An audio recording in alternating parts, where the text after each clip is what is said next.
Autism एक life long, जैसा books कहती हैं, लाइफ लॉन्ग कंडीशन है, not illness, not disorder, it is a condition. तो क्या होता है कि ऑटिज्म होने के लिए बचपन में सिम्टम्स आना बहुत ज़रूरी है, तो लेट और ऑनसेट ऑटिज्म नहीं होता, बाद में नहीं जाके होता। आपको बचपन से ही हाँ, कुछ ना कुछ तो हो symptoms सकता है दिखते कि माइल्ड, शुरू में बिल्कुल माइल्ड, अनडायग्नोस्ड, अनट्रीटेड, या फिर डॉक्टर तक पहुंचने की ज़रूरत ही नहीं पड़ी, लेकिन बाद में वो कहीं ऐसी सिचुएशंस आ जाएं कि वो बच्चा वापस रिग्रेस कर जाए जैसा वो बचपन में था।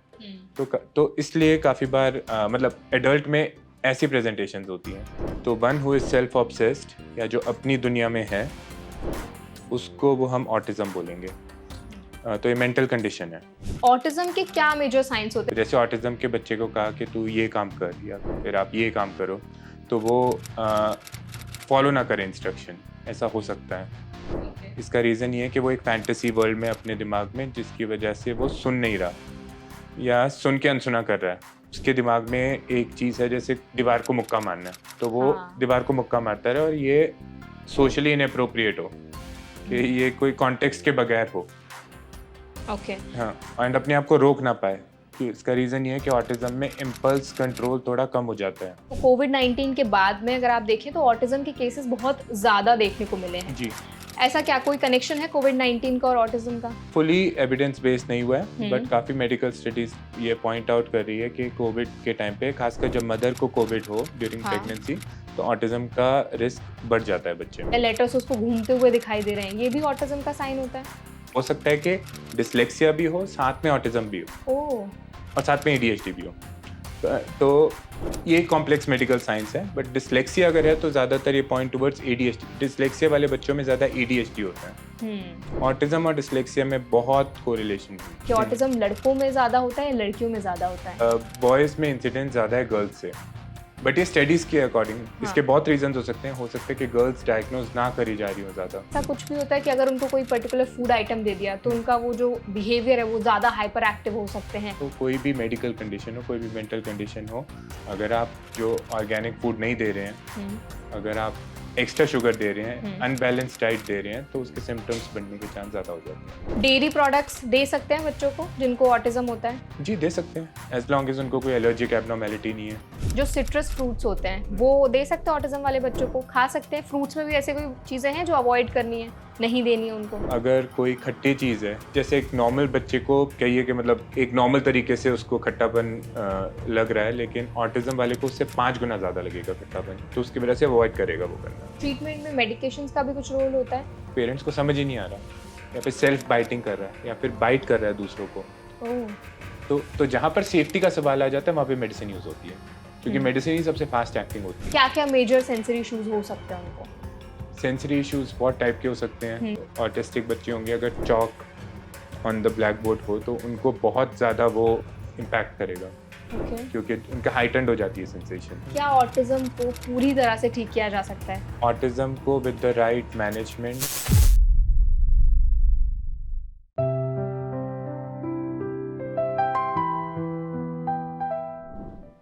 हाय, my name is Varsha Dubey and watching NBT live. आज एनबीटी लाइव के इस पॉडकास्ट सेशन में हम एक बहुत ही इंपॉर्टेंट चीज़ के बारे में बात करने वाले हैं। हम बात करने वाले हैं ऑटिज्म की। ऑटिज्म सिर्फ एक मेडिकल कंडीशन नहीं है, बल्कि एक अलग दुनिया है जहाँ पर लोग थोड़ा सा अलग सोचते हैं, बिहेव करते हैं, उनके इमोशंस भी वो थोड़ा अलग तरीके से फील करते हैं। काफ़ी सारी चीज़ें हैं और काफ़ी सारे इसमें ऐसे वर्ड्स भी हैं जिनको हम समझने की कोशिश करेंगे। आज हम बात करेंगे कि एक्चुअल में ऑटिज्म होता क्या है, क्या क्या इसके साइंस होते हैं, कैसे आप आइडेंटिफाई कर सकते हैं कि आपके बच्चे को या आपके फैमिली में जो भी इंसान है उसको ऑटिज्म है भी या नहीं। तो चलिए फिर सेशन को शुरू करते हैं। आज हमारे साथ इस टॉपिक पर बात करने के लिए एक बहुत ही स्पेशल गेस्ट मौजूद हैं। हमारे साथ मौजूद हैं child psychiatrist doctor Aastik Joshi. Hello doctor, welcome to NBT live. Hello, thank you for having me here. Our pleasure sir. Also sir, like I said कि आज के हमारे सेशन में हम ऑटिज्म पे बात करेंगे। हम अक्सर बोलते हैं कि अगर हमें किसी भी चीज़ को समझना है, किसी भी टॉपिक पे बात करनी है, तो उसका जो प्रॉब्लम है उसके बारे में थोड़ी हमें अंडरस्टैंडिंग बेटर होनी चाहिए। तो ऑटिज्म की हम बात करने वाले हैं, तो सबसे पहला सवाल तो मेरा आपसे यही रहेगा कि एक्चुअल में अगर हम ऑटिज्म की बात करें तो क्या है? सिर्फ ये मेडिकल कंडीशन है या इसका क्या रिलेशन है? एक्चुअल में होता क्या है ऑटिज्म? ऑटिज्म का जो डेरिवेशन है जो वर्ड का, वो है ऑटो एंड इज्म। ऑटो मतलब सेल्फ, एंड इज़म जो इंग्लिश वर्ड है, तो one who is self obsessed या जो अपनी दुनिया में है उसको वो हम ऑटिज्म बोलेंगे। तो ये मेंटल कंडीशन है एक। ओके। एंड मेंटल कंडीशन जिसमें जो बच्चा है वो अपनी दुनिया में रहेगा एंड वो सोशली रिलेट नहीं कर पाएगा बिकॉज वो अपने दिमाग में है। और अगर लाइक यू सेड सर कि ऑटिज्म में जो बच्चा होता है वो अपनी दुनिया में होता है, वो ज़्यादा सोशली कांटेक्ट नहीं कर पाता है या घुल मिल नहीं पाता है। तो ऑटिज्म के क्या मेजर साइंस होते हैं? कैसे जो पेरेंट है या फिर जो भी व्यक्ति है वो ऐसे आइडेंटिफाई कर सकता है कि ये जो पर्टिकुलर साइंस है ये ऑटिज्म की तरफ इशारा कर रहे हैं? तो जैसे जैसे मैंने कहा कि अपनी दुनिया में रहेगा, जब अपनी दुनिया में रहेगा तो आप जब आप कम्युनिकेट करना चाहेंगे बच्चे से तो वो शायद जवाब ना दे क्योंकि वो अपने दिमाग में है। तो कभी कभार ऐसा भी लग सकता है कि बच्चे को डेफनेस तो नहीं है फॉर एग्जांपल, क्योंकि वो सुन नहीं रहा। तो जैसे ऑटिज्म के बच्चे को कहा कि तू ये काम कर या फिर आप ये काम करो, तो वो फॉलो ना करे इंस्ट्रक्शन, ऐसा हो सकता है। इसका रीज़न ये है कि वो एक फैंटेसी वर्ल्ड में अपने दिमाग में, जिसकी वजह से वो सुन नहीं रहा या सुन के अनसुना कर रहा है। And this is different than deafness जिसमें सुनने की काबिलियत या फिर नहीं होती है। हाँ, ईयर में एक मैकेनिकल डिफेक्ट है। ओके। सिर्फ सुनना ही एक सिम्टम होता है या बाकी और भी उनकी एक्टिविटीज ऐसी होती है जो इशारा करे कि इस बच्चे को ऑटिज्म है? तो उनके रिपीटेटिव बिहेवियर्स होंगे, ओके, कम्युनिकेशन प्रॉब्लम्स होंगी। सो रिपीटेटिव बिहेवियर्स मतलब एक चीज़ पे फिक्सेट हो जाना। तो डिपेंड करता है बच्चे पे, पर ऐसा हो सकता है कि वो उसके दिमाग में एक चीज़ है जैसे दीवार को मुक्का मारना है, तो वो दीवार को मुक्का मारता रहे और ये सोशली इनएप्रोप्रिएट हो कि ये कोई कॉन्टेक्स्ट के बगैर हो। ओके। हाँ, एंड अपने आप को रोक ना पाए कि इसका रीज़न ये है कि ऑटिज्म में इम्पल्स कंट्रोल थोड़ा कम हो जाता है। ओके। तो बच्चा इम्पल्स पे एक्ट करता है, तो अगर उसके दिमाग में है कि मुझे एक्शन करना है तो वो रिपीटेडली करते रहेगा फॉर सेंसरी स्टिमुलेशन या कोई भी उसका रीज़न हो टू सेल्फ ग्रेटिफाई। मतलब उसका खुद पे कंट्रोल नहीं रहता, हम कह सकते हैं। जी, अगर वो किसी चीज़ पे फिक्सेट हो जाए तो वो अपना कंट्रोल खो सकता है थोड़ा, मतलब थोड़ी वो देर के लिए। स्टबर्न ज्यादा होते हैं क्या ऑटिज्म वाले बच्चे? हाँ, ऐसा कह सकते हैं। मतलब ज्यादा जिद्दी हो जाते हैं हर एक चीज को लेके। ऑल्सो सर आपने बताया कि हाइपर एक्टिव भी होते हैं बच्चे, तो कुछ बच्चे जैसे यू सेड कि दीवार पे हाथ मारते हैं, तो अगर ऐसी सिचुएशंस आती हैं पेरेंट्स के सामने, क्योंकि पेरेंट्स के लिए तो डिफिकल्ट होता होगा, तो ऐसे सिचुएशन में पेरेंट्स को क्या करना चाहिए? अगर बच्चा बार बार दीवार पे हाथ मार रहा है, गुस्सा हो रहा है, एग्रेसिव हो रहा है, तो क्या स्टेप्स पेरेंट्स को लेने चाहिए? एग्रेशन के मतलब एग्रेशन एक सिम्टम है, इसके पीछे रीजन क्या है वो पता होना जरूरी है। अगर बच्चा एग्रेसिव कर रहा है तो फर्स्टली उसकी सेफ्टी को सिक्योर करना चाहिए, उसकी मेक श्योर करना चाहिए कि वो सेफ है, अपने आप को हर्ट ना कर ले, ना अपने आप को हर्ट करे ना किसी और को हर्ट करे। तो सबसे पहले पेरेंट्स को वो इंश्योर करना होता है। अगर वो कुछ ऐसी एक्टिविटी कर रहा है जिससे वो अपने आप को नुकसान पहुंचा सकता है या किसी और को नुकसान पहुंचा सकता है, तो वहां से उसको निकाल लेना। ओके। थोड़ा आइसोलेट कर लेना जब तक उसका रेगुलेट ना हो जाए, वो अपने इमोशंस को अपने उसको नॉर्मलाइज ना हो जाए तो तब तक निकाल लेना। काफ़ी बार ऑटिज्म में इसमें नॉर्मल से ज़्यादा ड्यूरेशन लगती है। जैसे एक नॉर्मल बच्चा अगर 5 सेकंड में रेगुलेट हो जाएगा तो ऑटिज्म में 10 से 15 सेकंड लग जाए, एज एन एग्जांपल। मतलब थोड़ा टाइम भी लगता है इनको, ज़्यादा चीज़ें सीखने में भी इनको वक्त लगता है ऑटिज्म वाले बच्चों को, अगर वो उनका उस पर ध्यान नहीं है तो। मतलब चीज़ें काफ़ी बार ऑटिज्म में एक स्पेशल एबिलिटी टाइप भी आ जाती है जिसमें वो जिस चीज़ में वो फोकस कर रहे हैं, जिस पर हाइपर फोकस्ड हैं, तो उसमें वो चीज़ को बहुत जल्दी ग्रास्प करते हैं डिपेंडिंग ऑन देयर इंटरेस्ट। ओह, मतलब अगर उनको किसी पर्टिकुलर चीज़ में इंटरेस्ट है, फॉर एग्जांपल अगर उनको पजल बनाने में इंटरेस्ट है तो वो बहुत जल्दी बना लेंगे नॉर्मल बच्चों के कंपैरेटिवली। अगर उनको किसी चीज़ में इंटरेस्ट है नहीं तो शायद वक्त भी लग जाए और वो काम करे ही ना बाद में जाके, ऐसा भी हो सकता है? जी। मतलब दिस इज वेरी कॉमन। जी। ओके। ऑल्सो सर अगर हम ऑटिज्म की बात करें, आपने बताए थे कुछ सिम्टम्स बताए थे कि कुछ साइंस होते हैं जिससे जो ऑटिज्म की तरफ इशारा करते हैं। कुछ बच्चों की ना स्पीच डिले हो जाती है, मतलब वो बहुत देर में जाके बोल पाते हैं, बहुत टाइम लगता है उनको, तो ये भी ऑटिज्म का एक सिम्टम है या इशारा करता है ऑटिज्म की तरफ? जी, स्पीच डिले एक साइन ऑफ ऑटिज्म हो सकता है, among other things. Speech delay, yes. अगर सिर्फ बच्चे में यही साइन है कि सिर्फ ये दिख रहा है कि बच्चे को सिर्फ वो बोल नहीं पा रहा ढंग से, तो एक ही साइन के बेसिस पे डिसाइड हो जाता है कि बच्चे को ऑटिज्म है, या और भी साइंस होने चाहिए तभी जाके वो कंबाइंडली डिसाइड होता है कि हाँ बच्चे को ऑटिज्म है? ऑटिज्म एक मेडिकल कंडीशन है, एक इसमें बहुत क्लस्टर होते हैं, बहुत कॉम्प्लेक्स इलनेस है। कोई भी एक चीज ऑटिज्म की तरफ इशारा नहीं करती। मतलब बता सकती है कि हो सकता है, हाँ। लेकिन ऑटिज्म डायग्नोज करने के लिए बहुत चीजें होनी चाहिए। तो speech delay is just one of the many things that could make you believe कि बच्चे को ऑटिज्म है, बट ओवरऑल एक क्लस्टर होता है। Okay, also doctor like you said कि बहुत सारे फैक्टर्स इन्वॉल्व होते हैं ऑटिज्म होने के लिए, क्या जेनेटिक फैक्टर भी कहीं इंपॉर्टेंट रोल प्ले करता है? या सो जेनेटिक होते हैं, एनवायरमेंटल होते हैं। हाँ, एनवायरमेंटल फैक्टर्स जैसे कि प्रीनेटल जो होता है, जब बच्चा माँ के पेट में होता है तो उस टाइम पे अगर मदर को कोई इन्फेक्शन हो जाए फॉर एग्जांपल, या फिर बच्चे के बर्थ कॉम्प्लिकेशंस हो जाए, ये सारे इन्वायरमेंटल रीजंस होते हैं। या फिर कोई टॉक्सिन इंजेक्शन हो जाए, अनजाने में आप प्रेगनेंसी के टाइम पे कुछ ऐसे टॉक्सिन्स ले ले जो बच्चे को हार्म करे और उसकी ब्रेन डेवलपमेंट को ऑल्टर करे। ओके, तो ये इन्वायरमेंटल फैक्टर्स कुछ हो सकते हैं। ओके, मतलब जितना आपने बताया ऑटिज्म जो है वो ब्रेन, आपका अगर बच्चे का ब्रेन प्रॉपर्ली डेवलप नहीं हो रहा है तब जाके वो ऑटिज्म की जो बीमारी है, जो प्रॉब्लम है वो देखने को मिलती है। It's like brain disorder. It is multifactorial. अच्छा, तो ब्रेन की, अब डिसऑर्डर से बेटर टर्म होगा कि न्यूरो डाइवर्जेंट, मतलब atypical brain including abnormal development. तो नॉर्मल ब्रेन डेवलपमेंट से अगर ऑल्टर हो जाए तो वो ऑटिज्म की तरफ इशारा कर सकती है। ओके सर, आपने बताया कि जो ऑटिज्म होता है वो जेनेटिक फैक्टर तो कहीं ना कहीं इन्वॉल्व है ही ऑटिज्म के लिए। अगर हम बाकी फैक्टर्स की बात करें, we have discussed about environmental factors also. For example, अगर मदर को प्रेगनेंसी के टाइम पे कोई भी बीमारी लग गई या फॉर एग्जांपल उनको कोई मेडिकल कंडीशन हो गई, तो भी बच्चे को ऑटिज्म होने का रिस्क रहता है? जी, तो रिस्क लाइक्लीहुड ऑफ बच्चे को ऑटिज्म होने इससे बढ़ जाता है अगर मदर को कोई certain type of infections. Autism sir सिर्फ बच्चों को होता है या बड़ों में भी हो सकता है? ऑटिज्म एक लाइफ लॉन्ग, जैसा बुक्स कहती हैं, लाइफ लॉन्ग कंडीशन है, not illness, not disorder, it is a condition. तो क्या होता है कि ऑटिज्म होने के लिए बचपन में सिम्टम्स आना बहुत जरूरी है, तो लेट ऑनसेट ऑटिज्म नहीं होता। अच्छा, बाद में नहीं जाके होता, आपको बचपन से ही कुछ ना कुछ तो हो सकता है कि माइल्ड, शुरू में बिल्कुल माइल्ड, अनडायग्नोस्ड, अनट्रीटेड, या फिर डॉक्टर तक पहुंचने की जरूरत ही नहीं पड़ी, लेकिन बाद में वो कहीं ऐसी सिचुएशंस आ जाएं कि वो बच्चा वापस रिग्रेस कर जाए जैसा वो बचपन में था।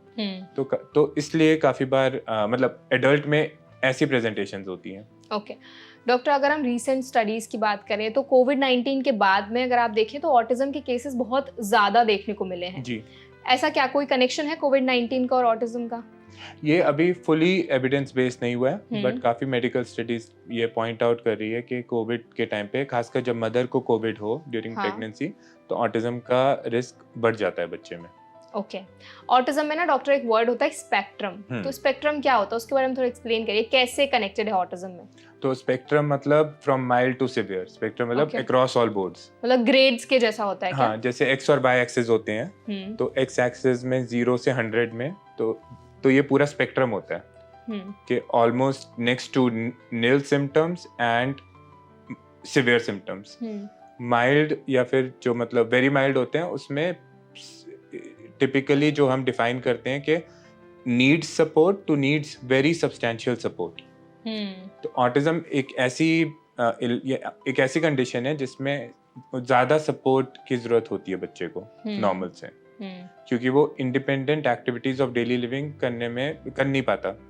तो हम जो स्पेक्ट्रम बनाते हैं वो इसलिए बनाते हैं क्योंकि अगर बच्चे को बहुत कम सपोर्ट चाहिए तो वो स्पेक्ट्रम के कम एंड पे होगा, अगर बहुत ज्यादा सपोर्ट चाहिए तो वो उस एंड पे होगा। Okay, like you have explain कि स्पेक्ट्रम क्या होता है और कैसे बच्चे के जो सिम्टम्स के आधार पे आप उसको ग्रेड में कैटेगराइज करते हो। करेक्ट। ओके, ग्रेडिंग बोलते हैं। डॉक्टर, अगर हम बात करें, अगर फॉर एग्जांपल किसी पेरेंट को बच्चे में ऐसे कोई सिम्टम्स दिख रहे हैं जो हमने सिम्टम्स डिस्कस किए कि वो बहुत हाइपर एक्टिव है या किसी चीज़ में खोया रहता है, बार बार एक ही चीज़ पर ध्यान दे रहा है और फोकस नहीं कर पा रहा है ढंग से, अगर ऐसे कुछ सिम्टम्स दिख रहे हैं पेरेंट्स को, तो कैसे डायग्नोस होता है? मतलब जब वो किसी साइकेट्रिस्ट के पास लेके जाते हैं तो वो सबसे पहले स्टेप्स क्या होते हैं उनके?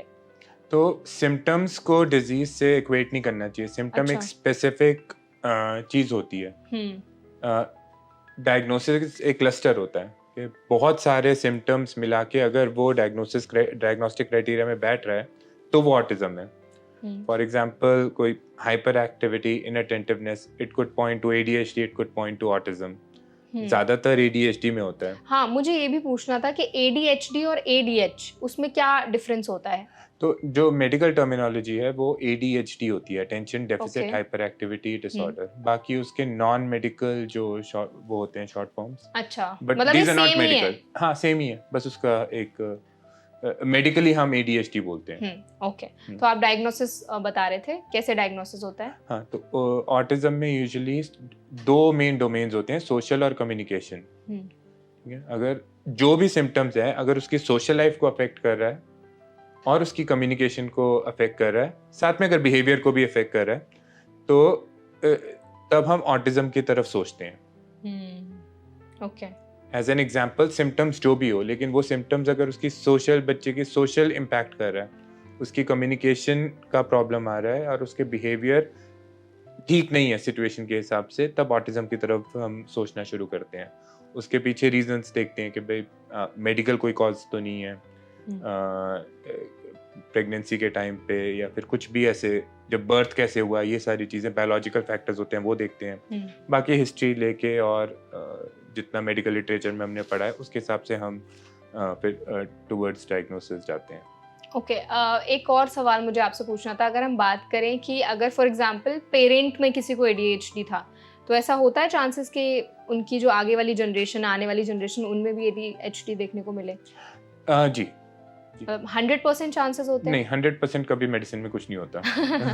ओके। 100% नहीं होगा, बट हाँ, हाँ। आपका लाइक्लीहुड बढ़ जाता है। मतलब आपका रिस्क फैक्टर बढ़ जाता है। हाँ, इसको कहते हैं जेनेटिक प्रीडिस्पोजिशन। मतलब आप जेनेटिकली प्रीडिस्पोज्ड हो।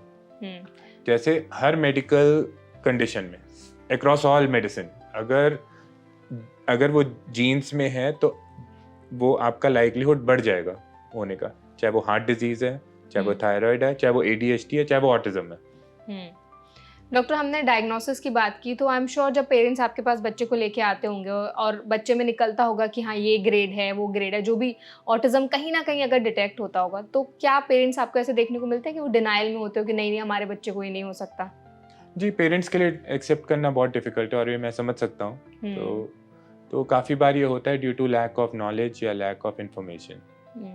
काफ़ी बार अगर पेरेंट्स को बताया जाए कि ये इसका कोई डेथ सेंटेंस नहीं है, ये जस्ट अभी एक प्रॉब्लम है, एक सिचुएशन है जिसको हम हैंडल कर सकते हैं, एंड उनको ठीक से एक्सप्लेन करके कि ये इसकी वजह से हम ये डायग्नोसिस बोल रहे हैं, एंड जो स्टेप्स रिक्वायर्ड हैं टू मैनेज द डायग्नोसिस ये हम करेंगे। तो काफ़ी बार पेरेंट्स को क्योंकि इमोशनल एक बहुत इम्पैक्ट होता है एक डायग्नोसिस का, बट अगर आप राइटली एड्रेस करें और सही इन्फॉर्मेशन दें और गुमराह ना करें, तो पेरेंट्स तो काफ़ी बार मैंने देखा कि पेरेंट्स भी फिर ऑन बोर्ड आ जाते हैं एंड बच्चे के बेस्ट इंटरेस्ट के लिए एक्ट करते हैं। बिल्कुल।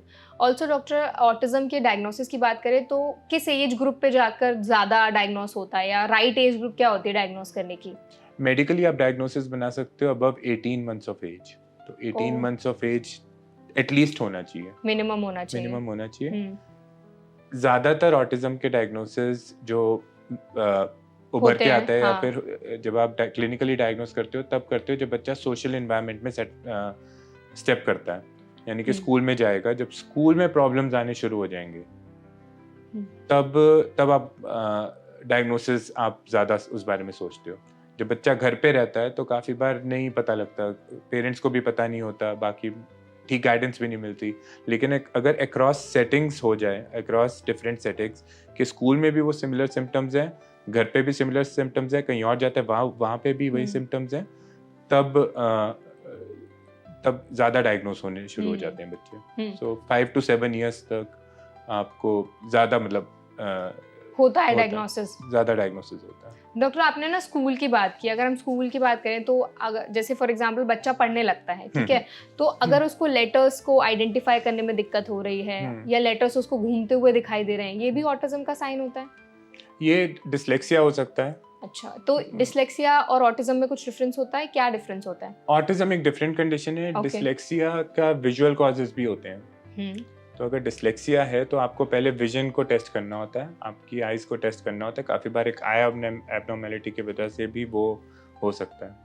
तो इन अदर वर्ड्स अगर आई की एबनॉर्मेलिटी है तो वो फिर ऑटिज़म जो नॉर्मल ऑटिज़म है उससे अलग है, क्योंकि ट्रीट हो सकती है। तो अगर आई को ट्रीट करा जाए तो हम इसके सिम्टम्स को बहुत कम कर सकते हैं। हो सकता है कि डिसलेक्सिया भी हो, साथ में ऑटिज़म भी हो और साथ में ADHD भी हो। तो ये कॉम्प्लेक्स मेडिकल साइंस है, बट डिसलेक्सिया अगर है तो ज़्यादातर ये पॉइंट टुवर्ड्स ADHD। डिसलेक्सिया वाले बच्चों में ज़्यादा ADHD होता है। ऑटिज़म और डिसलेक्सिया में बहुत कोरिलेशन नहीं है, ज़्यादा कोरिलेशन नहीं है। Okay. Also doctor, like we are talking about autism, तो ऑटिज्म में हमने एज ग्रुप की बात की कि किस एज ग्रुप पे ज़्यादा आइडेंटिफाई होता है और राइट एज ग्रुप क्या होती है कि आप आइडेंटिफाई कर लो इस एज ग्रुप पे, मिनिमम क्या एज होती है। तो ऑटिज्म में कई बार ऐसा भी होता है कि बच्चे बहुत ज़्यादा रोने लग जाते हैं, या हमने पहले भी डिस्कस किया वो हाथ पैर पटकने लगते हैं। तो जैसे कुछ कंडीशन में जब बच्चे बहुत रोते हैं या बहुत ज़्यादा एक्सप्रेसिव हो जाते हैं, तो पेरेंट्स को क्या स्टेप्स लेने चाहिए, कैसे उस बच्चे को कूल डाउन करना चाहिए जब वो बच्चा बहुत रो रहा है? जो बहुत रो रहा है तो पहले अपनी काफ़ी बार जब बच्चे रोते हैं तो पहले तो सेफ्टी, हमेशा सेफ्टी फर्स्ट। तो सांस रोक के कभी कभार हो सकता है कि ब्लूइश बढ़ जाए, तो अगर ऐसा हो रहा है तो अपने डॉक्टर से ज़रूर मतलब मेडिकल इंटरवेंशन ले। अगर इमोशनल हो के वो कुछ ऐसा कर रहा है जिसमें वो अपने आप को हार्म कर सकता है, अपनी सेफ्टी के लिए वो खतरा बन सकता है, तो उस टाइम पे इमीडिएट स्टेप्स लेना बहुत ज़रूरी है। सारे जो पॉइंटेड ऑब्जेक्ट्स हैं, जो भी चीज़ें, चाकू वगैरह, ये सब सामने से हटा लीजिए। अगर सांस रोक रहा है तो डॉक्टर के पास जाइए। अगर बाकी वैसे ही टैंट्रम थ्रो कर रहा है तो टैंट्रम के लिए आप थोड़ा रेगुलेट होने के लिए टाइम दीजिए। और डॉक्टर, हर एक बच्चे के अलग अलग रिएक्ट करने का तरीका अलग अलग होता है हर सिचुएशन में ऑटिज्म में? जी। ऑटिज्म तो एक कंडीशन है, हर बच्चा तो इंडिविजुअल है अपने हिसाब से। तो उसका जो रिएक्शंस होंगे वो अपने खुद इंडिविजुअल बेस्ड होंगे।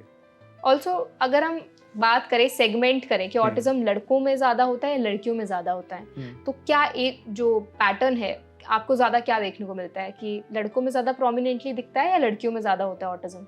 ऐसा भी कुछ है? ऑटिज्म तो किसी को भी हो सकता है, ऐसा वो नहीं है, बट जो स्टडीज कहती हैं तो बॉयज में इंसिडेंस ज़्यादा है गर्ल्स से। बट ये स्टडीज के अकॉर्डिंग इसके बहुत रीजंस हो सकते हैं कि गर्ल्स डायग्नोज ना करी जा रही हो ज़्यादा, ओके, या फिर गर्ल के जो प्रेजेंटेशन है वो डिफरेंट हो बॉयज से, ऐसा भी होता है। अच्छा, लड़कों और लड़कियों में अलग सिम्टम्स होते हैं? हो सकते हैं, बिल्कुल हो सकते हैं। किस तरह से अलग होते हैं? क्या क्या ऐसे मेजर सिम्टम्स होते हैं जो अलग होते हैं लड़कों लड़कियों में? तो लड़कियों में हाइपर एक्टिविटी बहुत बारी नहीं देखी जाती है, तो वो शांत हो जाती है, कम एक्सप्रेसिव हो जाती है, शांत हो जाती है, हाँ। ओके। और इनअटेंटिव हो जाती है।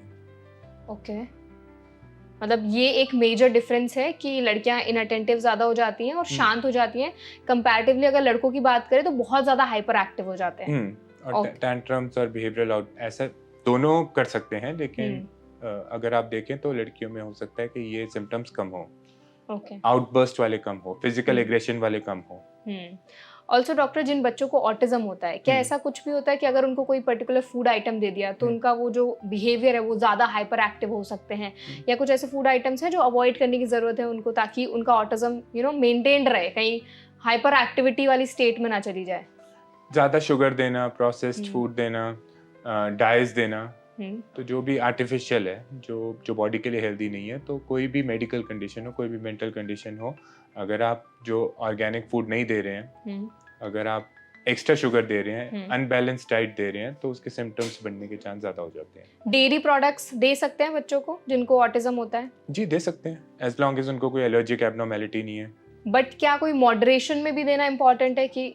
हाँ, balance diet is always the best. Autism में क्योंकि काफी बार एलर्जिक रिएक्शंस भी देखे जाते हैं, तो अगर एलर्जिक रिएक्शन है तो अगर उसके एलर्जिक जो इम्यूनोग्लोबुलिन ई बोलते हैं हम, अगर उसके लेवल ज़्यादा आ रहे हैं या फिर उसके एलर्जिक उसको टाइम एंड टाइम अगेन उसको एलर्जिक प्रॉब्लम्स आ रही है, तो फिर वो जो एलर्जी कॉजिंग मटेरियल है उसको अवॉइड करें। जो सिट्रस फ्रूट्स होते हैं वो दे सकते हैं ऑटिज्म वाले बच्चों को, खा सकते हैं? फ्रूट्स में भी ऐसे कोई चीज़ें हैं जो अवॉइड करनी है, नहीं देनी है उनको? ऐसा कुछ नहीं है, कोई सेट रूल नहीं है, बट क्योंकि उनके थोड़े जो ऑटिज्म, जिन बच्चों को ऑटिज्म होता है वो काफी बार पिकी होते हैं, मतलब पिकी ईटर्स होते हैं। हाँ, तो उनके टेस्ट के हिसाब से होते हैं, एंड सेकेंडली उनकी जो सेंसेशन कभी कभार वो हाइपर सेंसिटिव होते हैं to certain food and certain textures. तो अगर कोई खट्टी चीज़ है, अगर वो उनको जैसे एक नॉर्मल बच्चे को कहिए कि मतलब एक नॉर्मल तरीके से उसको खट्टापन लग रहा है, लेकिन ऑटिज्म वाले को उससे 5 गुना ज़्यादा लगेगा खट्टापन, तो उसकी वजह से अवॉइड करेगा वो करना। ओके, मतलब आई थिंक ये बच्चे पे भी डिपेंड करता ये है कि बहुत हर चीज़ इंडिविजुअल है। हाँ, मतलब हर एक बच्चे का पैटर्न अलग अलग है, उसकी हैबिट्स अलग अलग हैं, तो उस पे भी। और आई थिंक पेरेंट्स को भी कहीं ना कहीं वो थोड़े यूज टू हो जाते हैं, उनको समझ आने लग जाते हैं कि मेरा बच्चा किस चीज़ को लेकर ज़्यादा हाइपर एक्टिव हो रहा है या किस चीज़ को लेकर वो उसको प्रॉब्लम हो रही है, तो हम वो चीज़ ना दें। जी। ऑल्सो डॉक्टर, कई बार क्या होता है, जो ऑटिज्म वाले बच्चे होते हैं, लाइक वी आर डिस्कसिंग, कि वो थोड़े स्टबर्न हो जाते हैं, जिद्दी हो जाते हैं। अगर फॉर एग्जांपल सोशल गैदरिंग्स हो गई या उनको कहीं बाहर लेके जाना हुआ और वहाँ पे वो जिद्दी हो गए हैं या वो उनके हाइपर एक्टिव ज्यादा हो रहे हैं, तो उस सिचुएशन में पेरेंट्स को क्या स्टेप्स लेने चाहिए, क्योंकि वो तो बाहर हैं घर के, क्या स्टेप्स उनको लेने बहुत इंपॉर्टेंट है, कैसे वो सिचुएशन मैनेज करें? तो इस टाइम पे काफ़ी बार ये देखा जाता है कि पेरेंटल गिल्ट बहुत आ जाता है। हाँ, थोड़ी शेम भी आ जाती है, क्योंकि हमारा बच्चा अगर बाहर ऐसे आउटबर्स्ट कर रहा है तो फिर पेरेंट्स कंफ्यूज हो जाते हैं कि हम करें क्या। तो ऐसे टाइम पे वापस बच्चे को आइसोलेट करना। याद रखिए कि बच्चा जब आइसोलेट होगा तो वो जब वो रेगुलेट कर पाएगा अपने आप को, तब वो नॉर्मलाइज हो जाएगा। तो जो जो जहाँ जब भी वो टैंट्रम थ्रो कर रहा है तो थोड़ा बाहर लेके जाना, बच्चे से 2 मिनट नॉर्मल रेगुलेटेड तरीके से बात करना, क्या हुआ, what seems to be upsetting you, ऐसी बातें करना, या फिर जो भी है अपना उसके साथ थोड़ी सी सैर कराना, थोड़ा उसको अंडर स्टिमुलेट करना, एंड फिर वापस आ जाना उस सिचुएशन में। तो बच्चा जितना सोशल सिचुएशन में रहेगा उतना उसका लाइक्लीहुड है कि वो सोशली अडेप्ट भी कर पाएगा। तो इसलिए बहुत जरूरी है कि बहुत भी आइसोलेट ना करे, ताकि वो सोशल स्किल भूल ही ना जाए। मतलब आप, इट्स नॉट दैट कि आपको उसको हमेशा आइसोलेट करके ही रखना है, आप ज्यादा ज्यादा उसको बाहर भी लेकर के जाओ, ताकि वो लोगों से मिले, उसको भी अलग चीजें पता चलेंगी, वो ज्यादा घुलेगा मिलेगा। तो I think this is very important कि कई बार ना ऑटिज्म को पेरेंट्स ऐसे सोच रहे थे, बच्चों को आइसोलेट कर देते हैं घर पे, कि घर पे रहो। ऑटिज्म के बढ़ सकते हैं सिम्टम्स, अच्छा, अगर हम ओवर आइसोलेट करेंगे तो। ऑल्सो डॉक्टर, कई बार ये भी बहुत देखने को मिलता है कि ऑटिज्म वाले बच्चे ना, जैसे स्कूल में अगर गए, ठीक है, तो स्कूल में अगर उनको कोई सिम्टम ट्रिगर हो गया, उनके लिए क्या अलग तरीके का कोई सेटअप होना चाहिए, कैसे उनकी स्कूलिंग होती है? तो ऑटिज्म के डिपेंड करता है on the severity of autism. तो माइल्ड है, मॉडरेट है, सिवियर है। ठीक है। अगर सिवियर है तो फिर उसके लिए डिफरेंट अकोमोडेशंस चाहिए, माइल्ड के लिए डिफरेंट चाहिए। तो बट जनरली जो स्कूल सिस्टम जो जो सबसे ज़्यादा बेनिफिट करता है वो है ADHD या autism friendly classrooms. Okay. And inclusive school setup आज के टाइम पे, इसको डिफरेंट जो भी टर्मिनोलॉजी आपको देनी है, but inclusive and friendly schools. वहाँ पे वो कैसे अलग होता है नॉर्मल स्कूल से?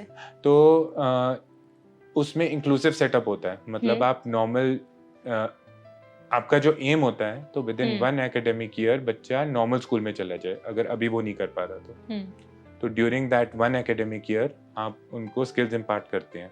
अगर बच्चे में कम्युनिकेशन स्किल्स लैकिंग है तो वो आप उसको स्कूल ही सिस्टम में रहता है, बट अलग से एक एरिया डेजिग्नेट कर देते हैं जहाँ पे उसको कम्युनिकेशन थेरेपिस्ट हो या फिर कोई बिहेवियरल थेरेपिस्ट हो, वहाँ पे उसकी स्पेसिफिक जो प्रॉब्लम्स है उस पर काम करे, अल्टीमेटली विद द गोल कि वो वापस नॉर्मल स्कूल में जा पाए। ओके। ऑल्सो डॉक्टर, अगर हम ऑटिज्म वाले बच्चों के डे टू डे लाइफ की बात करें, तो डे टू डे लाइफ में उनको और क्या क्या मेजर कॉम्प्लिकेशंस का सामना करना पड़ता है? हमने पहले काफ़ी डिस्कस किया है कि सोशल गैदरिंग्स में उनके लिए थोड़ा डिफिकल्ट होता है, कोई कोई चीज़ें उनको ट्रिगर कर जाती हैं, बट इसके अलावा भी क्या कुछ ऐसे कॉम्प्लिकेशंस हैं डे टू डे लाइफ में जो ऑटिज्म वाले बच्चे फेस करते हैं? बहुत बहुत क्योंकि डिफरेंट होते हैं नॉर्मल से, तो चांसेस हैं कि वो उनको आप बच्चे ज़्यादा एक्सेप्ट ना करें आपस में, पीयर एक्सेप्टेंस रेट लो हो जाता है जी, लाइक्लीहुड ऑफ बुलिंग ज़्यादा हो जाता है, बुलिंग भी बहुत होता है, दूसरे बच्चे एक्सेप्ट ना करें अपने ग्रुप में क्योंकि अलग अलग दिखता है, अलग बोलता है, तो सोशल एक्सक्लूजन हो जाता है। ओके। तो ऐसे में बच्चे के लिए भी कुछ आप गाइड करते हो? बच्चे को जब वो थेरेपी के लिए आता है या जब उसको थेरेपीज दी जाती हैं, तो बताया जाता है कि तुम्हें कैसे सोशली बिहेव करना है या कुछ ऐसी चीजें भी होती हैं? तो ऑटिज्म में सबसे इम्पोर्टेंट पार्ट ऑफ थेरेपी यही है, सोशल अडेप्टिव फंक्शनिंग जिसको बोलते हैं, उस पे फोकस करा जाए कि सोशल स्किल्स दी जाएं, ताकि कभी कभार बच्चे को नहीं पता होता क्या करना है, तो आप सिखाते हो, तो टीचर या थेरेपिस्ट सिखाता है कि आप कैसे आपको सोशली कम्युनिकेट करना है, कैसे आपको सोशली बिहेव करना है, और कैसे अपने आप को सोशली अडेप्ट करना है। ओके। ऑल्सो डॉक्टर, अगर हम बात करें कि ऑटिज्म का जो बच्चा है, अगर उसको कुछ सेंसरी इश्यूज हैं, क्या क्या मेजर सेंसरी इश्यूज हो सकते हैं उनको? सेंसरी इश्यूज बहुत टाइप के हो सकते हैं। तो सबसे पहले सेंसेशंस, ठंड गरम, मतलब ठंड या गरम ज़्यादा लगना, अच्छा। नॉर्मल टेम्परेचर रेगुलेशन का फ़र्क हो सकता है। सेकेंडली टेस्ट का sensation, texture sensation, feeling of something, आपके जो ईयर का सेंसेशन, जो मतलब काफ़ी बार आप देखोगे कि जो ऑटिस्टिक बच्चे होंगे, अगर chalk on the black board हो तो उनको बहुत ज़्यादा वो इम्पैक्ट करेगा, ओके। क्योंकि उनका हाइटेंड हो जाती है सेंसेशंस, पर ये एबनॉर्मल होती है, बैलेंस नहीं होती। ओके। तो कभी कभार उनको चीज़ें ओवर स्टिमुलेट कर देती हैं, अगर वो कुछ आवाज़ उनको बहुत ओवर स्टिमुलेट कर देती हैं, जो एक रेगुलर बच्चे को, नॉर्मल बच्चे को उस लेवल तक ना करे। डॉक्टर, हमने अभी ऑटिज्म को बहुत अच्छे से डिस्कस किया कि ऑटिज्म क्या होता है, ऑटिज्म में क्या क्या साइंस देखने को मिलते हैं, कैसे डायग्नोस होता है। नाउ लेट्स टॉक अबाउट कि एक्चुअल में ऑटिज्म के लिए क्या कोई वैक्सीनेशन वगैरह भी कराया जाता है? वैक्सीनेशन होता है ऑटिज्म के लिए? नहीं, ऑटिज्म के लिए कोई वैक्सीनेशन नहीं होता। और कोई भी वैक्सीन भी नहीं बनी है अभी तक? नहीं, कोई वैक्सीन नहीं बनी ऑटिज्म को प्रिवेंट करने के लिए, या ऐसे कि ऑटिज्म को ट्रीट करने के लिए कोई वैक्सीनेशन का अभी मेडिकली स्टडीड नहीं है। ओके डॉक्टर, आपने ना प्रिवेंशन की बात की, तो क्या ऑटिज्म को प्रिवेंट किया जा सकता है एक्चुअल में? ऑटिज्म को प्रिवेंट करना डिपेंड करता है case on a case to case basis, but अगर आपका जेनेटिक या बायोलॉजिकली या प्रीडिस्पोज्ड हैं, तो आपको, अगर प्रिवेंशन सही वर्ड नहीं होगा, बट मैनेज करने के लिए आपको एक्स्ट्रा एफर्ट करना पड़ेगा, एक्स्ट्रा इंटरवेंशंस डालनी पड़ेंगी और अर्ली इंटरवीन करना पड़ेगा, तो बहुत मैनेजेबल हो सकता है। मतलब जितना जल्दी डायग्नोस हो जाता है उतना ही आप इजीली ऑटिज्म वाले बच्चे को या पेशेंट को मैनेज कर सकते हो। करेक्ट। ऑल्सो डॉक्टर, क्या ऑटिज्म आउटग्रो भी हो सकता है? केस बाय केस बेसिस होता है, हर बच्चे की अपनी एक डिफरेंट मेंटल कंडीशन होती है, डिफरेंट प्रीडिस्पोजिशंस होते हैं और डिफरेंट प्रोग्नोसिस होता है। और अगर आपका बायोलॉजिकल फैक्टर्स हैं, जैसे कि ब्रेन ट्यूमर्स फॉर एग्जांपल, तो वो ऑब्वियसली उसका एक डिफरेंट बात होता है, साथ में अगर आपको ऑटिज्म है। लेकिन अगर आप बायोलॉजिकली और मेडिकली कंडीशन, कोई आपको कंडीशन नहीं है, आप फिर कंडीशंस के से फ्री हैं, तब आप with right strategies and right steps you can possibly outgrow the symptoms of autism. Okay doctor, अगर हम ऑटिज्म के, हमने रीजंस की बात की थी और कॉजेस पे भी हमने बहुत डिस्कशन किया था, क्या पेरेंट्स की गलतियों की वजह से या अपब्रिंगिंग का भी कुछ इम्पैक्ट होता है ऑटिज्म पे? अपब्रिंगिंग का इम्पैक्ट हर बच्चे पे होता है किसी ना किसी तरीके से, पर अगर बोलना कि पेरेंट्स की गलती की वजह से बच्चे को ऑटिज्म है, तो ये गलत बात हो जाएगी। मतलब पेरेंट्स का इसमें कोई रोल नहीं होता है? पेरेंट्स बच्चे को हेल्प कर सकते हैं अगर बच्चे को ऑटिज्म हो अपनी पेरेंटिंग से, बट पेरेंटिंग की वजह से ऑटिज्म होना तो फिर वो मतलब इनअप्रोप्रिएट ब्लेम हो गया। हमने ना पहले डॉक्टर थेरेपीज की बात की थी कि बच्चों को थेरेपी कराई जाती है अलग अलग तरह की। किस किस टाइप की थेरेपीज होती हैं, कैसे बच्चे को ट्रीट एक्चुअल में किया जाता है ऑटिज्म वाले बच्चे को? तो बहुत टाइप की थेरेपीज होती हैं, एंड डिपेंडिंग ऑन आप कहाँ पर है, कौन सी थेरेपीज आपके पास अवेलेबल है और कौन सी आप मतलब प्रोवाइड कर सकते हैं बच्चे को, वो डिपेंड करता है। इंडिया में occupational therapy, physical therapy, speech therapy, behavioural therapy, ये 4 ज़्यादा यूज़ की जाती है। ओके और कितना टाइम लगता है, कितने कितने टाइम पीरियड की होती हैं therapies? It depends, again needs of the child पे डिपेंड करती है। अगर वो फॉर एग्जांपल माइल्ड स्टेज पे है, तो कैसे, क्या क्या टाइम पीरियड रहता है थेरेपीज तो पहले डेजिग्नेट करनी होती है कौन सी थेरेपीज रिक्वायर्ड है, या फिर रिक्वायर्ड है कि भी नहीं। जरूरी नहीं है कि चारों थेरेपी बच्चे के लिए रिक्वायर्ड हो? जरूरी कुछ नहीं है, मेडिकल नेसेसिटी नहीं है थेरेपी। अच्छा, नेसेसिटी नहीं है, ये एक आपके पास अवेलेबल है, एक लग्जरी है, या फिर एक वो है जिससे आप बच्चे को पॉसिबली हेल्प कर सकते हैं। तो बच्चे को हेल्प करती है थेरेपीज? कई बच्चों में करती है, एंड ऑब्वियसली विद थेरेपीज आपका जो चांसेस ऑफ जो मतलब ट्रीटमेंट या सिम्टम रेजोल्यूशन है वो बढ़ जाते हैं। आपके पास कुछ ऐसे केस स्टडीज हैं जहाँ पे बच्चा माइल्ड स्टेज पे हो या सीवियर स्टेज पे हो और वो आया हो और थेरेपी से उसमें बहुत मेजर चेंजेस देखने को मिले हों, काफी इम्प्रूवमेंट हुआ हो बच्चे में? ओवरनाइट नहीं होता, बट ओवर टाइम आपके जो सिम्टम रेजोल्यूशन है वो बढ़ सकते हैं। सो मैजिकल नहीं है कोई चीज इसमें, आपको but over the period of years बच्चा मैनेज हो सकता है। स्पीच थेरेपी कैसे काम करती है? स्पीच थेरेपी बेसिकली आपको पहले स्पीच असेसमेंट करते हैं, जिसमें आप देखते हैं कि बच्चे का कोई मैकेनिकल डिफेक्ट तो नहीं है। ओके मीनिंग उसके मसल्स, जॉ के मसल्स जो हैं, टंग मूवमेंट्स, ये चीज़ें अप्रोप्रिएट है कि नहीं। तो पहले आप देखते हैं कि कोई डिफेक्ट तो नहीं है। अगर डिफेक्ट है तो आप उसको ट्रीट करते हैं। साथ में बच्चे की स्पीच को, ताकि उसकी जो स्पीच है वो ठीक से निकले, तो उसके लिए आप वर्क करते हैं बच्चे के साथ। ओके। ऑल्सो पेरेंट्स के लिए भी थेरेपीज होती हैं? पेरेंट्स के लिए साइकोलॉजिकल इंटरवेंशन का बहुत रोल है, और विद राइट गाइडेंस। कैसे हेल्प करता है वो पेरेंट्स को एजुकेट करने में कि अब हम about the problem? Okay. And possible alternatives देने में, चीज़ों को समझाने में कि इसके रिस्क क्या है, इसके बेनिफिट्स क्या हैं, इसके अल्टरनेटिव्स क्या हैं। जब पेरेंट्स आपके पास आते हैं, जैसे जब पेरेंट्स की थेरेपीज होती है, आई एम श्योर उनको भी, कई पेरेंट्स के लिए भी ऑटिज्म एक नया वर्ड होता है, बहुत सी फैमिलीज में भी नहीं पता होता कि बच्चे को ऑटिज्म है। कई बार इंडियन फैमिलीज में भी होता है कि अगर बच्चा देर से बोल रहा है या कुछ ऐसे पैटर्न्स है तो बोलते हैं कि अरे नहीं, सारे बच्चे ऐसे करते ही हैं, अभी बच्चा छोटा है, थोड़ा बड़ा होने दो, विद टाइम ठीक हो जाएगा।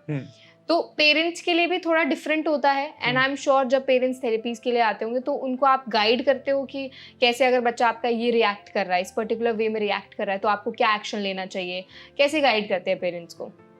तो पहले तो बताते हैं कि एक मेडिकल डायग्नोसिस एक पेरेंट का ये मतलब कभी हो सकता है कि ऐसा आपको पूरी एजुकेशन ना हो, और इसकी वजह से हमारा मेन एम होता है कि बच्चे को कि हार्म प्रिवेंशन हो। हाँ, तो फोकस बच्चे पे रहता है।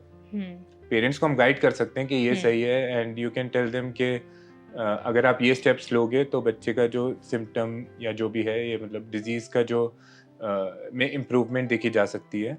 बट यूजुअली पेरेंटल एंजाइटीज को समझना, क्योंकि ऑब्वियसली उनके लिए एक नई चीज़ है, एज प्रोफेशनल्स हम रोज देखते हैं, तो हमारे लिए शायद वो इतना इमोशनली इम्पैक्टफुल ना हो, पर जहाँ पर अपना बच्चा होता है तो बहुत सारे इमोशंस उसके साथ रिलेटेड होते हैं। एंड आप ये चाहेंगे कि जो भी आपको गाइड कर रहा है वो खुद क्रेडिबल हो, वो खुद उसको इस चीज़ की समझ हो। तो पेरेंट्स को बताना कि आप ये स्टेप्स लीजिए, ये स्टेप्स लेने से आपके बच्चे में ये सुधार हो सकता है। उनको उनकी एंजाइटी को समझना, एंड उनको टाइम टू टाइम फीडबैक देना, गाइड करना, ये बहुत इसका रोल बहुत है ऑटिज्म के ट्रीटमेंट में। मतलब अगर पेरेंट्स को हम समझा सकते तो, क्योंकि बच्चा तो छोटा है, पेरेंट्स उस बच्चे को अच्छे से मैनेज कर पाएंगे, उनको भी ट्रिगर्स पता होंगे कि मेरे बच्चे को क्या चीज ट्रिगर कर रही है, अगर ऐसा मेरा बच्चा रिएक्ट कर रहा है उस सिचुएशन में हमें क्या एक्शन लेना है, कैसे वो चीज डील करनी है। तो डॉक्टर, हमने बहुत बात की कि जो ऑटिज्म वाले बच्चे होते हैं वो कहीं ना कहीं एक्सप्रेसिव भी थोड़े कम होते हैं, मतलब वो अपनी चीजें एक्सप्रेस नहीं कर पाते कि एक्चुअली वो कहना क्या चाहते हैं, बताना क्या चाहते हैं। और पेरेंट्स के लिए भी कभी कभी तो डिफिकल्ट होता ही है कि समझने में, आई थिंक इनिशियल फेज में तो काफी डिफिकल्ट होता होगा, बाद में जाके मे बी वो यूज्ड टू हो जाते हैं, तब उनको समझ आता है मेरा बच्चा ये चाहिए उसको। तो ऐसे सिचुएशन, फॉर एग्जाम्पल अगर बच्चा है उसको पूप करना है या बच्चे को टॉयलेट जाना है, बच्चा नहीं बता पा रहा है, तो पेरेंट्स कैसे उस चीज को अंडरस्टैंड करें, ऐसे सिचुएशन में उनको क्या स्टेप्स लेने चाहिए? तो टॉयलेट ट्रेनिंग अगर बच्चे की डिलेड है तो इसमें टॉयलेट ट्रेनिंग पे काम करना चाहिए। ओके। मैंने देखा है मेरे एक्सपीरियंस में, बच्चे का बेस्ट इंटरेस्ट ही चाहते हैं पेरेंट्स, और पेरेंट्स ही समझते हैं अपने बच्चे को सबसे ज़्यादा। तो कभी कभार जब बच्चा अगर बेबस है या फिर नहीं कर पा रहा, तो आप पेरेंट को एजुकेट कर सकते हैं कि आप क्या कर सकते हैं इस बच्चे को हेल्प करने के लिए, एंड मेडिकल स्टडीज़ क्या कहती हैं, या फिर जो नॉर्मल जो लिटरेचर है उसके हिसाब से पेरेंट को गाइडेंस दे सकते हैं। फॉर एग्जांपल टॉयलेट ट्रेनिंग में आप जैसे मैं एक चार्ट बना के देता हूँ पेरेंट्स को कि अगर बच्चा आपका बाय एज 3 टॉयलेट ट्रेन नहीं है, तो इन द नेक्स्ट 6 months आपको 1 2 3 4 5 ऐसे स्टेप्स लेने चाहिए। तो आपका likelihood of the child being toilet trained would be 80% by 3.6 years. Likelihood is likely to increase to 90% by age 4 years. बस ऐसे चार्ट्स देना, मतलब कुछ माइलस्टोन सेट करते हैं कि इतने साल में सिंपल स्टेप्स, एंड आगे जस्ट उसको एविडेंस बेस देना, एंड माइलस्टोन सेट करना कि हम अगर अभी तक नहीं है तो आगे अगले 1 साल में अगर ये सिंपल स्टेप्स है तो फिर इसका लाइक्लीहुड बढ़ जाएगा। Obviously we can't predict the future, वो प्रिज्यूम करना हो गया। We can only provide the studies and you can only talk from experience. But काफ़ी बार अगर आप पेरेंट्स के लिए ब्रेक डाउन कर दो, उनको बताओ कि आप ये ट्राई कर सकते हैं, अगर ये वर्क नहीं करे तो प्लीज़ कांटेक्ट करें, हम दूसरी चीज़ ट्राई कर सकते हैं, but with the goal of कि अगले कुछ टाइम पीरियड में जो भी स्पेसिफिक प्रॉब्लम है रिजॉल्व हो जाए। ओके। ऑल्सो ऑटिज्म में हमने मेडिकेशंस की बात नहीं की अभी, क्योंकि हमने थेरेपीज की बात की है। ट्रीटमेंट में मेडिकेशंस का भी कुछ रोल होता है? मेडिकेशंस का रोल होता है अगर बिहेवियर या प्रॉब्लम इतनी पहुंच गई है कि आपको इमीडिएटली एड्रेस करना है। सीवियर स्टेज पे अगर? सीवियर स्टेज पे ओवरऑल हम मतलब severe autism, not only severe autism but अगर आपका इस टाइम पे सिम्टम एग्जैजर्बेशन हो गया, मतलब बच्चा बहुत ज़्यादा टैंट्रम थ्रो करने लगा है, पेरेंट्स को समझ ही नहीं आ रहा, या फिर सेल्फ बाइटिंग कर रहा है या फिर बाइट कर रहा है दूसरों को, तो जहाँ पर सेफ्टी का सवाल आ जाता है वहाँ पे मेडिसिन यूज होती है, क्योंकि मेडिसिन ही सबसे फास्ट एक्टिंग होती है चीज। और मेडिसिन कैसे दें ऑटिज्म वाले बच्चों, क्योंकि वो आपने बताया ना बहुत ज्यादा हाइपर एक्टिव हो जाते हैं, एक्शन ले रहे हैं, तो पेरेंट्स कैसे उनको मेडिकेशंस देते हैं, क्या प्रोसीजर रहता है? तो उसके लिए डॉक्टर को कंसल्ट करें सबसे पहले। ओके। तो डॉक्टर के पास जाएं, चाइल्ड साइकियाट्रिस्ट के पास जाएं, पीडियाट्रिशियन के पास जाएं, वो आपको राइट वे बता देगा कैसे मेडिसिन, कौन सी मेडिसिन कब एडमिनिस्टर करनी है, कब नहीं करनी, कितना ड्यूरेशन वो चलेगी। ओके। विद द गोल, तो मेडिसिन का एक सबसे जो बड़ा वो है कि वो it keeps the child out of trouble. ठीक है, अपने लिए भी ट्रबल और दूसरे के लिए भी ट्रबल, तो एटलीस्ट वो चीज आप प्रिवेंट कर सकते हो। डॉक्टर, कुछ ऐसा क्लाइमेट का भी असर पड़ता है कि पर्टिकुलर सीजन में ऑटिज्म के सिम्टम्स ज्यादा ट्रिगर होते हो? सीजनल पैटर्न ज्यादा दूसरी साइकियाट्रिक प्रॉब्लम्स में देखा गया है, बट ऑटिज्म में अगर आपका एलर्जिक या फिर आपका इम्यून रिस्पॉन्स हाई हो, यानी कि स्प्रिंग, जैसे हम जो पोलन एलर्जी बोलते हैं, या फिर जो आपका स्प्रिंग जो सीजन ट्रांजिशन होता है, तो उसमें आपके काफ़ी एलर्जेंस रिलीज होते हैं एंड उसकी वजह से बॉडी भी एक्ट करती है, तो उस टाइम पे ऑटिज्म के जो सिम्टम्स हैं वो एग्जैजरबेट हो सकते हैं टेम्पररीली, ट्रांजिएंटली। ओके। और ऑटिज्म का ट्रीटमेंट लाइफ लॉन्ग रहता है या फिर एक पर्टिकुलर टाइम पीरियड के लिए ही रहता है? ऑटिज्म का गोल ये रहता है कि ट्रीटमेंट की जरूरत ही ना हो। Oh wow. तो अगर अर्ली ट्रीटमेंट दिया जाए तो बहुत बार देखा, अगर राइट अप्रोप्रिएट मेडिकली स्टडीड और रेलेवेंट ट्रीटमेंट आप शुरू में दे दें, तो गोल ये होता है कि ट्रीटमेंट की जरूरत ही ना हो बाद में। Wow. Unless and until it is severely required, फिर वो बात अलग हो जाती है, but the goal is always के how to resolve the problem at its earliest. Okay. Also doctor, सबसे इम्पोर्टेंट सवाल इस सेशन का, क्या ऑटिज्म को पूरी तरह से ठीक किया जा सकता है? ऑटिज्म को it depends on a case to case basis. So individual cases का different prognosis होते हैं। आप ऑटिज्म को with the right management and right diagnosis, right intervention अगर आप अप्लाई करें तो ऑटिज्म के सिम्टम्स को आउटग्रो कर सकता है बच्चा। मतलब वो पॉसिबल है, कंट्रोल हो सकता है, कंट्रोल हो सकता है, बट पूरी तरह सिम्टम्स को आप कंट्रोल कर सकते हैं। ओके। आप कम्युनिकेशन का लेवल बढ़ा सकते हैं, कम्युनिकेशन में आप स्मूथनेस वो ला सकते हैं, आप बिहेवियर पे वर्क कर सकते हैं। ऑटिज्म का by definition, by textbook definition, it is a lifelong condition. Oh god. But इसके सिम्टम्स आप ऐसे कर सकते हैं कि डॉक्टर के पास जाने की जरूरत ना पड़े और इंडिपेंडेंटली बच्चा मैनेज, या फिर बच्चा जब बड़ा हो तो अपने आप को इंडिपेंडेंटली मैनेज कर पाए विदाउट सपोर्ट। डॉक्टर, अगर एक पॉइंट पे फॉर एग्जांपल बच्चे के सारे सिम्टम्स कंट्रोल्ड हैं, बच्चा दिख रहा है कि ऑटिज्म अब बहुत ज्यादा नेग्लिजिबल है या वो कंट्रोल्ड स्टेट में है, आगे जाके कभी भी ऐसा हो सकता है किसी सिचुएशन में कोई एक सिम्टम ट्रिगर हो जाए और फिर वो बच्चा ऑटिज्म की जो माइल्ड स्टेज पे था या शुरुआती स्टेज पे था, आ सकता है। अगर उनको जैसे फॉर एग्जांपल कोई सीजर आ जाए तब आ सकता है। मेडिकली अगर हम बात करें, अगर हम नॉन मेडिकल बात करें तो उनके लाइफ में स्ट्रेसर ऐसे आ जाए जब वो बड़ा हो कि उसके तो ऑटिस्टिक टेंडेंसीज आ सकती हैं। ओके। अगर स्ट्रेस ज्यादा रहता है तो भी कहीं ना कहीं ऑटिज्म ट्रिगर होता है? हाँ। जो बच्चों को या फिर जो इंडिविजुअल्स को ऑटिज्म की मतलब डायग्नोज हो चुका है, अगर लाइफ में लेटर ऑन स्ट्रेस ज्यादा है तो ऑटिस्टिक टेंडेंसीज वापस आ सकती हैं। तो फिर वही मेडिकेशंस जो इनिशियल ईयर्स में दी गई थी वहीं से शुरुआत होती है या फिर? नहीं, इट डिपेंड्स। मतलब पहले तो डायग्नोज होना जरूरी है, हाँ। प्रोफेशनल के पास जाएं, एंड अगर जरूरत है तो मेडिसिन की तब जरूरत, मतलब it depends on a case to case basis. Okay, so doctor अभी तक हमने ऑटिज्म को बहुत अच्छे से समझ लिया है, ऑटिज्म किन रीजंस की वजह से होता है, ट्रीटमेंट क्या है, थेरेपीज कैसे काम करती हैं, पेरेंट्स के लिए थेरेपीज का क्या रोल होता है. अब मैं थोड़ा एक आपसे ये सवाल पूछना चाहूंगी कि जो भी बच्चे आपके पास आते हैं ऑटिज्म के, आपको उनमें सबसे ज्यादा इंस्पायरिंग चीज क्या लगती है? देखिए, एक चाइल्ड साइकियाट्री में एक कहावत है या फिर एक चीज़ कही जाती है कि अगर न्यूटन को ऑटिज्म ना होता तो शायद ग्रेविटी डिस्कवर ना होती. True that.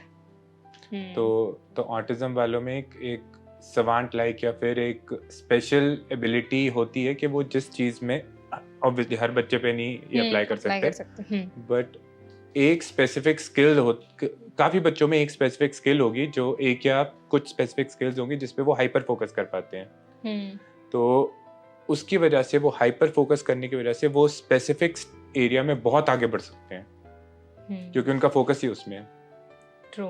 तो it is sometimes it is a blessing in disguise क्योंकि उनकी जनरलाइज्ड जो वर्ल्ड का जो पॉइंट वो है वो इतना अच्छा नहीं कि वो बैलेंस नहीं कर पाते, लेकिन उनके स्पेसिफिक्स बहुत अच्छे होते हैं. तो स्पेसिफिक स्ट्रीम में, स्पेसिफिक एरिया ऑफ इंटरेस्ट में वो बहुत एक्सेल कर सकते हैं. आपके करियर का कोई ऐसा केस रहा है जो which is very close to your heart और जहाँ पे आपने इमोशनली भी आप बहुत अटैच हो गए हो उस केस में?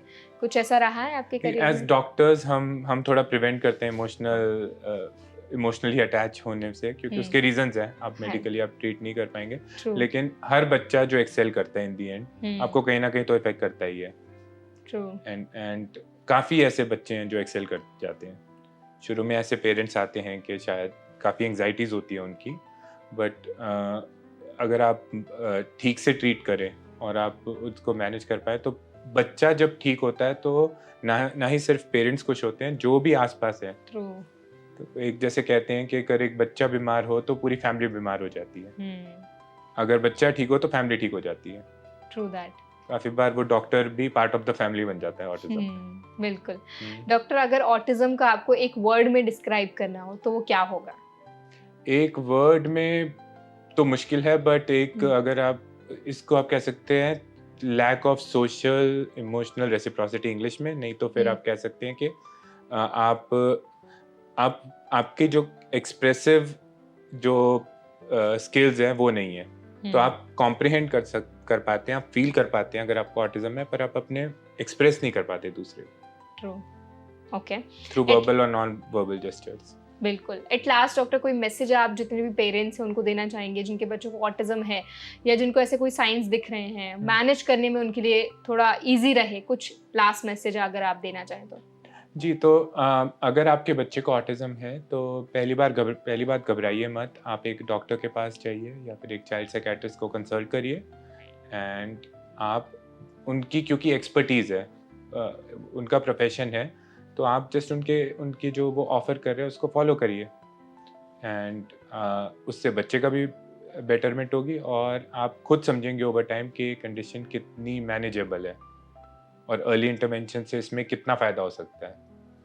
तो thank you so much doctor Astik for such an insightful session, and हमारी ऑडियंस को ऑटिज्म पर इतनी इन्फॉर्मेटिव इन्फॉर्मेशन देने के लिए आपका बहुत बहुत धन्यवाद. Thank you so much.